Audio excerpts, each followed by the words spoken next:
നിങ്ങൾ മനുഷ്യത്വത്തിൻ്റെ ഏത് ലെവലിൽ നിന്ന് വേണമെങ്കിലും ചിന്തിച്ചോളൂ.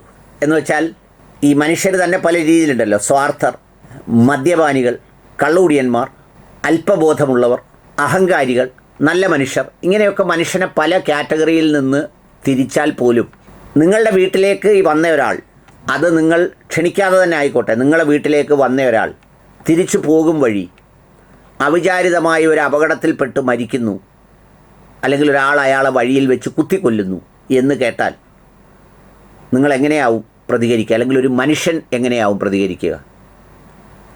വളരെ പെട്ടെന്ന് ഓടി അവിടെ എത്തും, കൊന്നവനോടൊരു പക തോന്നും, അവനെതിരെ വളരെ രൂക്ഷമായി സംസാരിക്കും. നമ്മുടെ കയ്യിൽ എന്തെങ്കിലും കിട്ടിയിരുന്നെങ്കിൽ അവനെ കൊല്ലാമെന്ന് തോന്നിപ്പോവും. ഇതൊക്കെ സ്വാഭാവികമായ മനുഷ്യൻ്റെ ഭാവങ്ങളാണ്.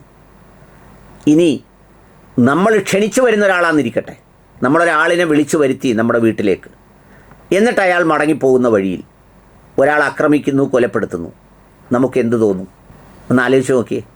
പക്ഷേ അങ്ങനെയൊക്കെ ആണെങ്കിൽ പോലും നിസ്സഹായതയോടെ ഭീരുവിനെ പോലെ മിണ്ടാതിരിക്കാൻ ഒരു മനുഷ്യൻ്റെ അവസ്ഥ എത്തിപ്പെട്ടാൽ അയാളെ നിങ്ങൾ എന്ത് പേരിൽ വിളിക്കും?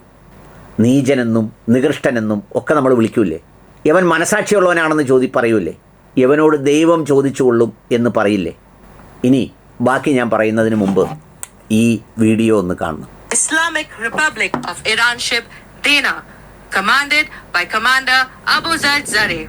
She's a Moj-class frigate of the Islamic Republic of Iran Navy, commissioned in June 2021 and named after the iconic Mount Dana. इस जहाज के हथियार इसे हवाई हमले, सतह पर युद्ध और सीमित पनडुब्बी रोधी युद्ध में एक बहुआयामी क्षमता प्रदान करते हैं. यह जहाज दोनों देशों की नौसेनाओं का एक साझा उदाहरण है. An interesting fact regarding the name of IRIS Dana. She is named after the iconic Mount Dana, also called the Kuh-e-Dinar. ഇനി ഈ ചിത്രത്തിൽ കാണുന്നത് Indian navy welcomes iris Dena, Iranian navy on her arrives at Visakhapatnam. ആ വിശാഖപട്ടണത്തേക്ക് ഇവിടേക്ക് വന്ന Iranian നേവിയുടെ ഉദ്യോഗസ്ഥരുമായി നമ്മുടെ navy ഉദ്യോഗസ്ഥരും അതുപോലെ നമ്മുടെ രാഷ്ട്രപതിയും ഒക്കെ അടങ്ങുന്നവർ ഇരുന്ന ചിത്രങ്ങളും വീഡിയോയുമാണ് നിങ്ങൾ കണ്ടത്. ഈ കപ്പലാണ് കഴിഞ്ഞ ദിവസം തിരിച്ചു പോകുന്ന വഴിയിൽ ശ്രീലങ്കൻ തീരത്ത് വെച്ച് യുദ്ധത്തിൻ്റെ ഭാഗമൊന്നുമല്ലാതിരുന്നിട്ടും അതിനെ ആക്രമിച്ച് തകർത്ത് 80ഓളം ആളുകൾ മരണപ്പെട്ടത്. എന്നിട്ട് ഏത് രാജ്യമാണോ വിളിച്ചത്? നമ്മുടെ രാജ്യം. ആ രാജ്യം എന്ത് ചെയ്തു? ഒരക്ഷരം ഇതുവരെ അനുശോചനം, പ്രതിഷേധം, അനാവശ്യമെന്ന്, അതിര് കടന്നതെന്ന്, കൈകടത്തലെന്ന് മിണ്ടിയിട്ടില്ല. ഏതിറാനോട്?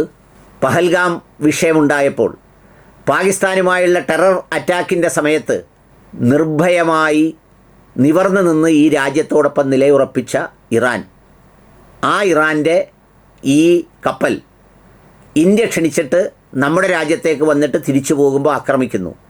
തിരിച്ചാക്രമിക്കേണ്ട, സാമാന്യ മര്യാദയിൽ ഒരു പ്രതിഷേധം, ഒരു പ്രതികരണം ഉണ്ടായില്ല. നിങ്ങൾക്ക് അത്ഭുതമുണ്ടോ? എനിക്ക് അത്ഭുതമില്ല. എന്തേ അത്ഭുതമില്ലാത്തതെന്നറിയോ? നമ്മുടെ ചരിത്രവും പാരമ്പര്യവും അതാണ്. നമ്മൾ പറയുമ്പോൾ വേറെ ആരെയും പറയുന്നതല്ലല്ലോ. 1000 വർഷങ്ങളോളമാണ് നമ്മൾ അടിമയായി സാമ്രാജ്യത്വത്തിൻ്റെ കീഴിൽ കഴിഞ്ഞത്. 1000 വർഷങ്ങളോളം പഞ്ചപുച്ഛമടക്കി ഇട്ട് തന്ന സാമ്പാറും പുളിശ്ശേരിയും കുടിച്ച് അങ്ങോട്ടും ഇങ്ങോട്ടും അധികാരത്തിന് വേണ്ടി കുടവയറും വീർപ്പിച്ച് നാട്ടുരാജാക്കന്മാരായി നക്കി തുടച്ച് ജീവിച്ചത്. ഇപ്പം നിങ്ങളൊന്ന് ആലോചിച്ച് നോക്കിയേ, 75 വർഷമേ ആയുള്ളൂ ഫലസ്തീനെ ഇസ്രയേൽ അധിനിവേശപ്പെടുത്തിയിട്ട്. അവർ പോരാടുന്നൊരു പോരാട്ടം കണ്ടോ?